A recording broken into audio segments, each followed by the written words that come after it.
Hello and welcome to another Modswell video. I'm your host Maxwell. I have just released my order, so now I am free to test out some of the newer mods that have come along. One that I've been excited to check out after seeing some pictures in my Discord is Aurelia, Weathers and Interiors. This mod was created by Tal and ported over to us by Will-o'-the-Wisp at the end of March. Aurelia isn't like your average weather mods, as it also includes components that change the look of interior spaces. This creates a far nicer and more consistent image when compared to other weathers.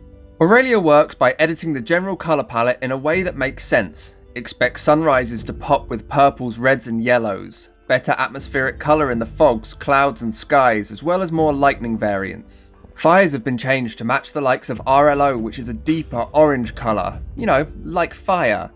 Dungeons and nights have also been made darker as well as part of this package.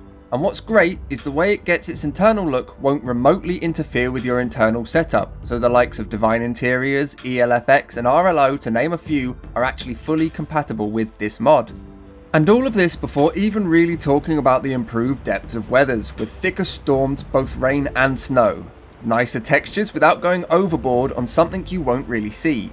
It might not have the variance of something like Wonder, but it is at least in line with other favourites in its cost category, such as Rustic, Mythical and Obsidian.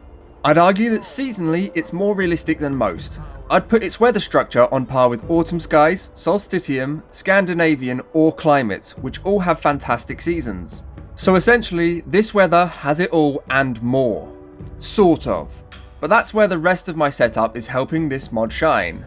Aurelia doesn't include any cloud textures. The natural choice here feels like it should be natural clouds, and I understand why people would lean that way. However, I went ahead and used Draco's atmosphere and cloud mesh, and I really like the look. Especially the sunrises. I've also discovered I can't enjoy Skyrim the same way without improved shadows and volumetric lighting. They're just so epic. They turn your game into artwork, so you just have to try them really. And luckily, Aurelia will allow for these kind of additions due to how compatible it is, and nearly as importantly, how small the file size is. At just 4.2 megabytes, I can really see this becoming a staple of many people's load orders. Coming from the likes of Kynes or Climates of Tamriel, Vivid or Cathedral, I have to say the palette from this mod stands up to them. Of course, those mods have a lot of extra bells and whistles, but so does this. I advise changing up your logical load order structure to fit this mod in the right way. I've moved my weathers below internal lighting and I'm genuinely glad that I have. Currently, I'm experimenting with the logical load order to get the best out of each and every mod, and if it wasn't for Aurelia, I don't think I would have attempted this. I will leave my LLO in the description so you can see what I've done so far. If you have any ideas yourself, please do feel free to let me know.